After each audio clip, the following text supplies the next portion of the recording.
Marching Arts Network Television. My name is Kanan, and I'd like to welcome you to part number 4 of the Squeaky Bum Time series. What happened to part number 3? Well, part 3 is a bit like Fight Club. Welcome to Fight Club. The first rule of Fight Club is you do not talk about Fight Club. Don't talk about part 3. No, really what happened with part 3 was I tried to upload it, not once, not twice, but 3 different times, 3 different ways, and all 3 times it was completely blocked for copyright. Specifically, something somewhere in the Crossmen show was the culprit. So, unfortunately, try as I might, as much as I'd like to, I simply can't show you the video. So, what I'm going to do is I'm going to very briefly recap what we talked about in episode 3, and then we'll move on with our lives. So the astutely aware of you may note that this is a slightly different upload to what I uploaded a couple of days ago, and that is simply because I've actually had to re-record this episode. Unbeknownst to me, something happened and got screwed up in the levels of the recording, and it was just basically an unwatchable video. The audio was just all over the place. So I think, hopefully, knock on wood, hopefully I've got the audio issues sorted out and we can carry on with our lives. So, right, Squeaky Bum Time Part 3. What happened in 2015? Well, 2015 was a bit of a crazy year.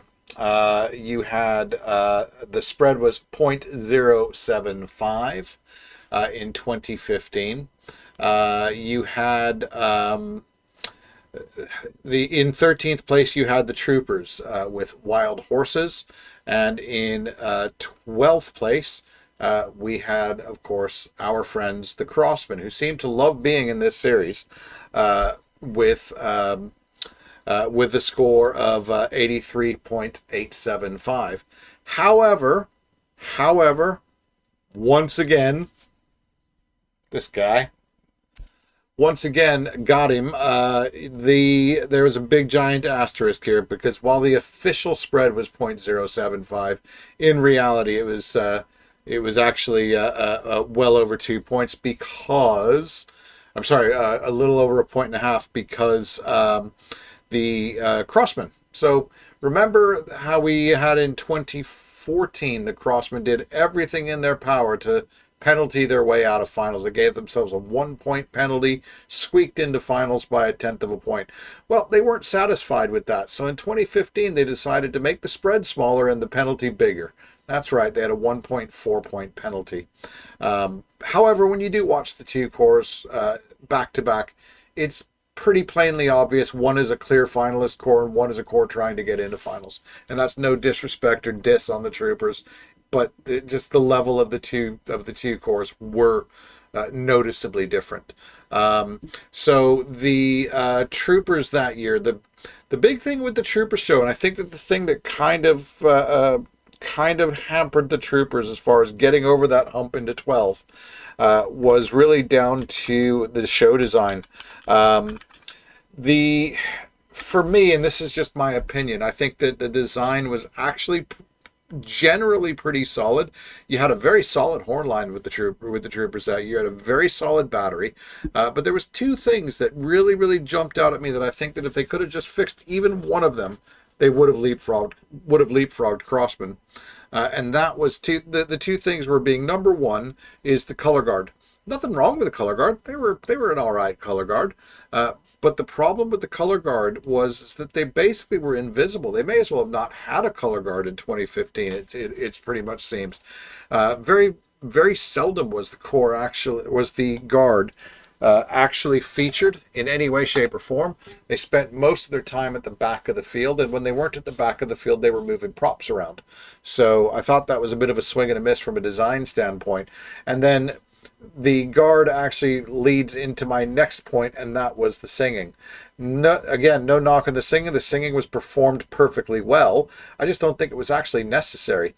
There was some melodic singing, if you will, or singing without words, if you will. I don't know what the correct term there would be. At the beginning and the end of the show, which I thought was quite effective. It was nice mood setters. And then in the ballad, which was Wild Horses, the Natasha Bedingfield piece, the lyrics of the song were sung, and I think that that was actually really unnecessary. This is a corps that had a really good brass line, a really good drum line, really good front ensemble. And we're completely wasting the guard. I think that section of the show, quite frankly, could have just the words that were being sung could have just as easily been portrayed in a visual manner from the color guard, but they weren't. So, as far as Crossmen were concerned in 2015, again, quite a good drum corps. The show was Above and Beyond, Fly to Paradise by Eric Whitaker, Ascent by Andrew Markworth, which I believe was a piece written for the show, Jubal Step by Wynton Marsalis, One Day I'll Fly Away from Moulin Rouge, and Butterfly by Mia Makarov. It was a really nice show. It was a colorful show. Again, really super solid brass line. I would say it wasn't a particularly difficult show. But it was quite clearly should have been in finals. So for me, if I'm being truthful, it was kind of a forgettable show as well. But yeah, the judges got it right, is what I would say. And that is the end of part number 3. Now let's move on with our lives and get on to part number 4. So part number 4, we are going to be looking at the battle from, and this is the final part of the series, by the way. We're going to be looking at the battle from 2004, and that was between the Troopers and the Glassmen.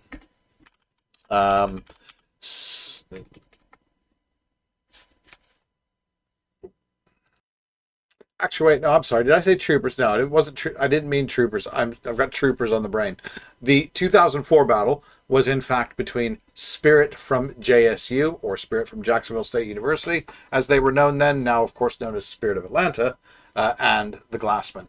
My thoughts on this one are I'm a bit torn, if I'm honest with you, for 2004, because if I'm being brutally honest, I wasn't really a huge fan of either one of the shows. If I had to choose one over the other, I probably would have chose the Glassmen. But I truthfully wasn't that big of a fan of either one of the shows. And I also tend to think that the scores for 12th and 13th place were quite overinflated. Maybe not so much so in the case of the Glassmen, but I think that Spirit of JSU possibly was about 2 or 3 points higher than they should have been. I think they should have been closer to 14th place Capital Regiment than they were to 12th place Glassmen. So there you go. I've already said who I think should have been in finals, and that was, of course, Glassmen. But couple of interesting things. So one of the things that was quite interesting from that year was a video that came out from Allentown, I believe it was. Yeah, I believe it was Allentown.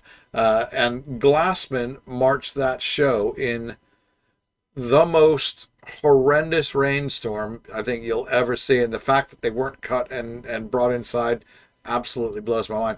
We'll have a little look at a bit of that show now, and then we'll move on to the main event. So here we go.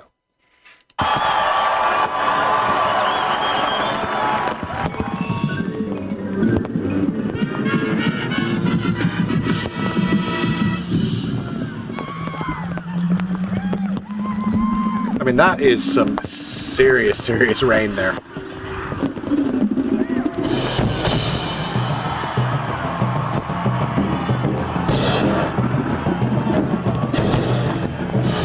There's like no resonance coming from those cymbals at all.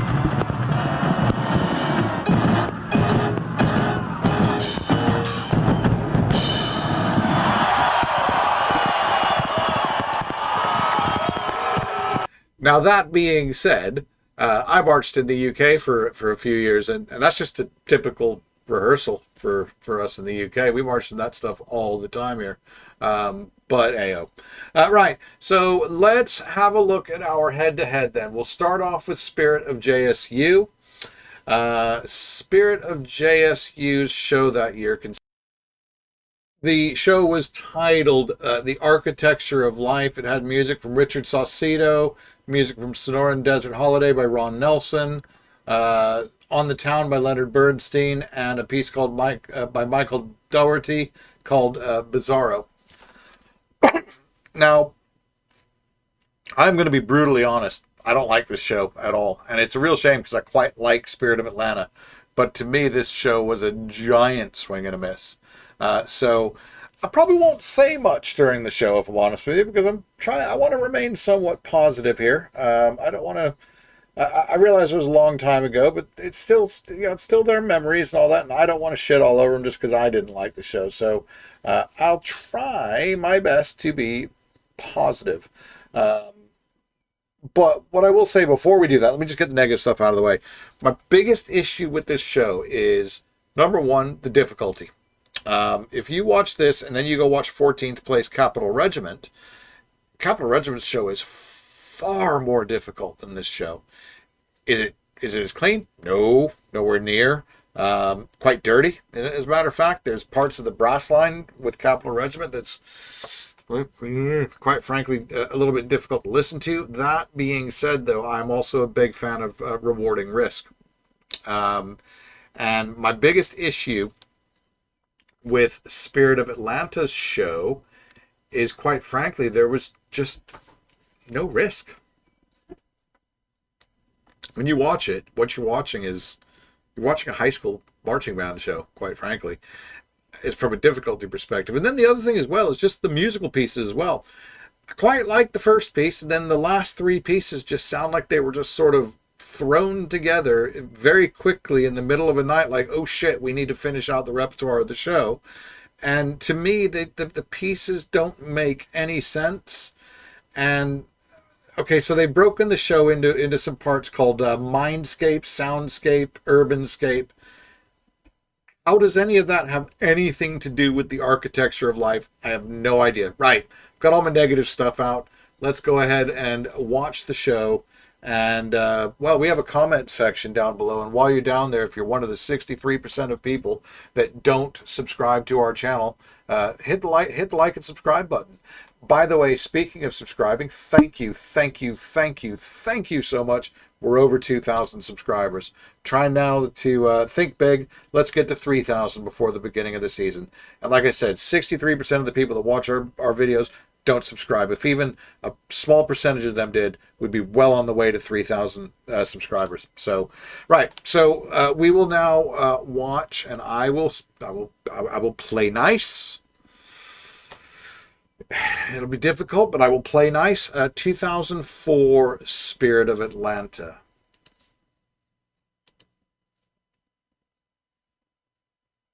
Program, The Architecture of Life. Ladies and gentlemen, please welcome Spirit from Jacksonville State University. Sorry, Spirit from Jacksonville State University. Are the judges ready? Drum majors Ben Weed, Josh Boyd, and Grayson Lawrence. Is your corps ready? Okay, so I'm going to be positive. I like these uniforms. I like Spirit these uniforms from Jacksonville State University. See? You may take the field for competition. They look great.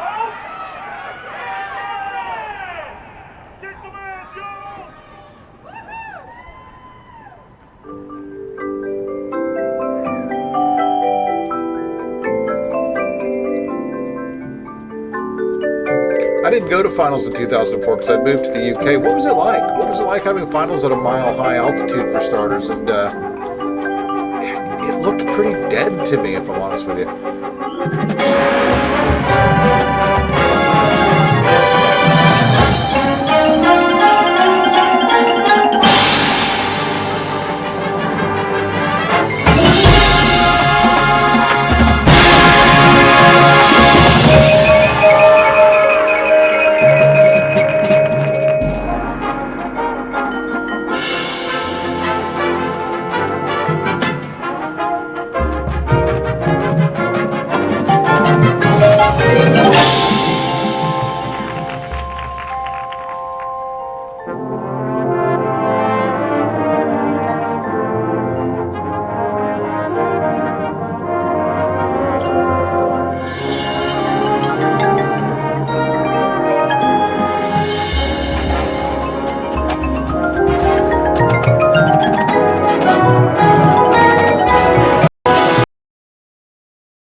Okay, the opener was clean. Staying positive.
Always a fan of well-executed rotating circles. On the surface, it seems pretty simple, but circles are the hardest single drill shape to put on a field, so it's always hard to get them round anyway. But then to get contra-rotating circles like that, credit's due.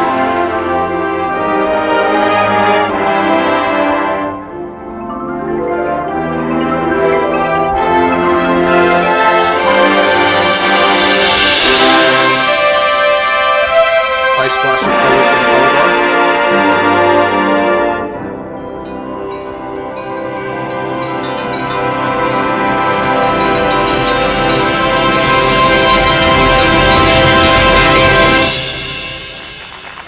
I didn't mention it in the intro, but I'm sorry, I got to go off piste and go slightly negative here.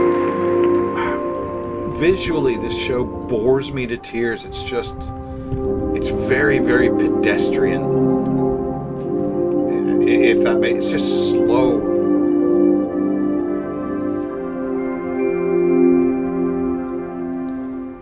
Now again, credit where credit's due. We're using a lot of field. I like that.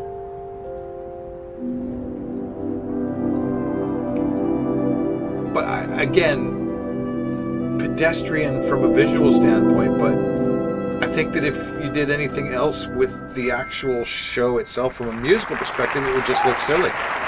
So if anybody here that's watching is a 2004 Spirit of alum, please know I'm not shitting on you. I'm shitting on the show design.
Or stood still.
Did they say straight out of Compton?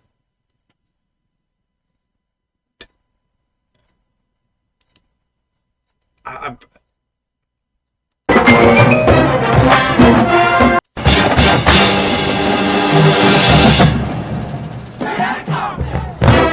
yes, they did. They did say straight out of Compton.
So there you go, straight out of Compton, the 2004 Spirit of Atlanta. I think that ultimately, I think that they were rewarded for cleanliness, and I don't think that the judges took any consideration of difficulty. That's the only thing I can think of why this scored so well. This was a 13th place score, 86.3, which was actually considerably higher a score than their two previous years where they were in finals. It was even higher than when they placed 10th place. It was, to me, it was just a ridiculously high score for not just for 13th place, but just for this show. I can only think that they were rewarded for cleanliness. So, look, I tried my best. I told you from the off, I don't like this show. I think that you have to give me some credit here. I was mostly positive. I tried to say nice things, but I could only go so far. Anyway, straight out of Compton, 2004 Spirit of Atlanta. Sorry, Spirit of Jacksonville State University. Now, for those who don't know why they were called Spirit of Jacksonville State University, so back in 2000, I think it was, the Corps was basically flat ass broke. They really didn't have much business coming out in 2000, but they did. And in May, sometime during May, I believe, it was quite a big ruckus back then on the old IMDb boards and all that. Or not IMD, or whatever the precursor of modern internet chat rooms was. Anyway, quite a big controversy back then because the Corps director tried to fold the Corps in May. And if not for Spirit of Atlanta alumni, some staff, and also Jacksonville State University stepping in, there wouldn't have been a Spirit of Atlanta probably ever again. So Jacksonville State University stepped in, allowed them use of facilities.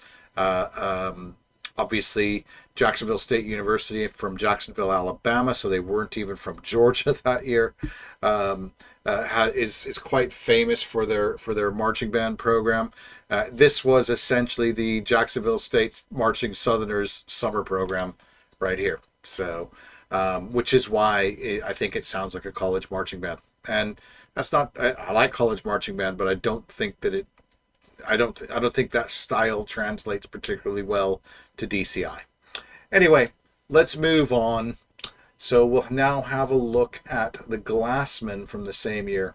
The big thing I would point out really between these two is just look at the level of difficulty difference between the two shows. And if you honestly think, in fact, so the spread between these shows was 0.075. I would like you in the comments below to put what you think the spread should have been, because I think I'm seeing 2 points difference between these cores, at least 2 points. So anyway, here we go. 2004 Glassmen. I suppose I should probably tell you what they played that year. So just give me 1 second here while I hit pause, and you won't even know that I hit pause, but here we go. All right, so 2004 Glassmen. The show was titled Voice of One. The official repertoire is Prologue, Diversion, Serenade for Orchestra, The Saint from Seraphic Dialogues, The Cave, and Finale for Martha from, of course, Appalachian Spring. However, really what this is Medea and Appalachian Spring. So, yeah, so let's have a look at them. Enjoy. On the field, from Toledo, Ohio. One thing I will say before we get started, Glassmen to me, in their time, so back in 92 when I aged out, Kevin, if you happen to be watching, I'm sorry, you're not going to like me when I say this, but they had possibly the most hideous uniform in the history of drum corps. They had this weird baby blue thing with weird shaped colored triangles and glitter, and it was truly an awful looking uniform. I used to feel sorry for them when I saw the kids wearing them. I used to feel sorry for the members, but man, when they switched to this look here, they just nailed it right out of the park. And I always thought as well that the Glassmen were by far the best tailored drum corps in the activity. As a visual guy, I really, really appreciate that. And as far as the uniform design is concerned, with them having white from about here up, and then just black down, they all look like they're about 7 feet tall. And then factor in as well that the uniform cut, the fit, the finish of the uniform, I just thought they looked brilliant. So here we go. Anyway, sorry, I digress. To present their 2004 program, The Voice of One. Ladies and gentlemen, please welcome the Glassmen. Are the judges ready? I think those levels might have been a little bit high from Brent. Sorry. And Jeff Malacher, is your corps ready? Glassmen, we take the field for competition.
Seems that by 2004 the crowd was ready to like Medea, so that's cool.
Visually is clean? No. But I can forgive that when I factor in the difficulty level.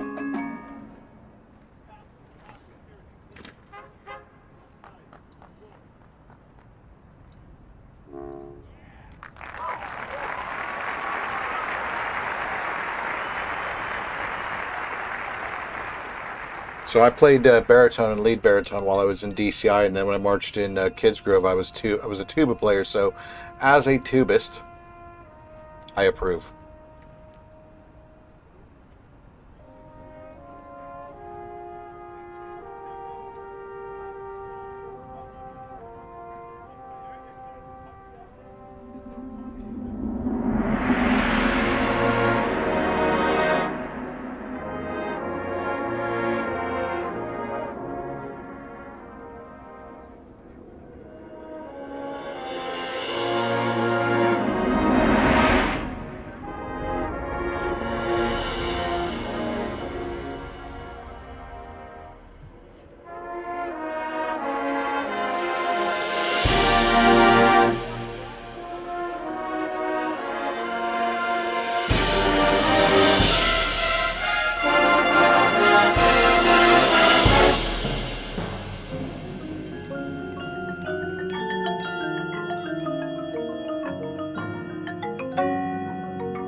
Nice ensemble brass sound, but tubas, god damn, that was good.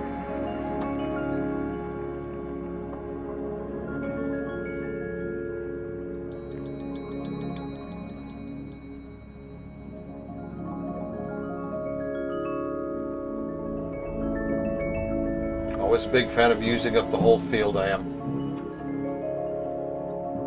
You paid for it, use the whole thing.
Timpani laying it down there.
Just his confused face here.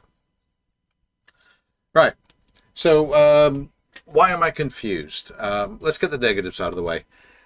I liked the show up until about the 10-minute mark, and then they start screwing around with keys and feels on Ballet for Martha, and then they intertwine Ballet for Martha in this weird, like, minor key of some variety, which just to me doesn't work. Into Dance of Vengeance from Medea, but they've got Dance of Vengeance in some sort of a major tuning again. I appreciate that it's maybe meant to make me feel uncomfortable, but it makes me feel uncomfortable to the point that I don't like it. So that being said, the positives, they performed the absolute hell out of that show. I thought the core looked great. I thought they marched well. I thought they had a huge brass sound. That battery was really, really, really good. I believe they actually took 10th in finals in percussion. I just think this was a criminally underscored drum corps. I don't see a 12th place drum corps there, and I certainly don't see a .075 spread. So that is it for the Squeaky Bum Time series. If you agree with what I say, great. Leave a comment below. Feed my ego. That'd be awesome. If you think I'm talking out of my ass, leave a comment below. I love the verbal sparring with you. So, but no, in all seriousness, thank you so much for watching. So what we're going to do now very quickly is, now that I've done this series, we'll have a look at what we're going to do next on my videos. And so what I've done is I've actually been onto Reddit. I know Reddit, ugh, it's even worse than Drum Corps Planet. I kid. I'm an admin at Drum Corps Planet. We're not that bad. Give us a chance, please. But Reddit, on the other hand, is the dregs of the internet when it comes to drum corps. Anyway, so I came across this thread on Reddit, and it was asking people's opinions of their least favorite drum corps shows ever. And I thought, you know what?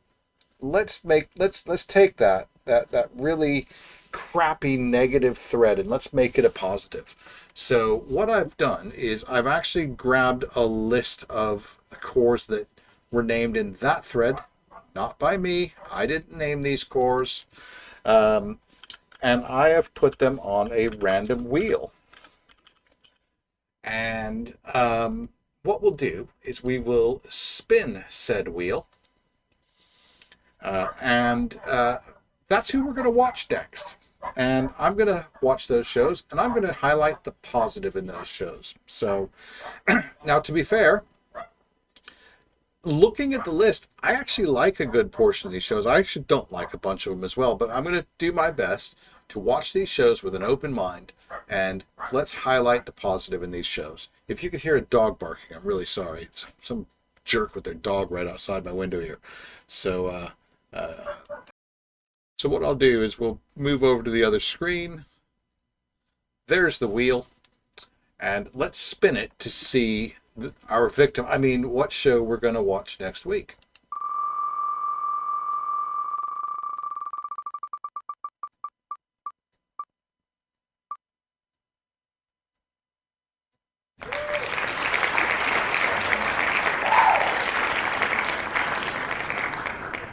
Looks like it's 2022 Carolina Crown. What I'm going to do is I'm going to remove them. But what I'm going to do is I'm going to spin it one more time.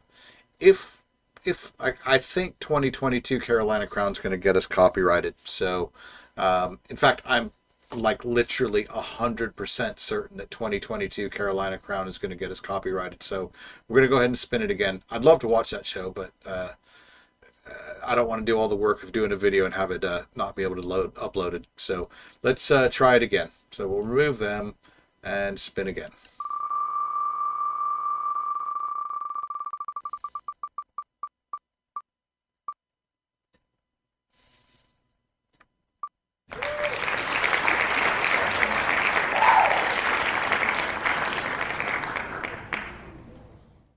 Yes! That's the one I was hoping it would land on. I know Justin's reacted to this video, but I have been looking for a reason to react to this video. So, looks like we'll be watching 1993 Star of Indiana in the next video.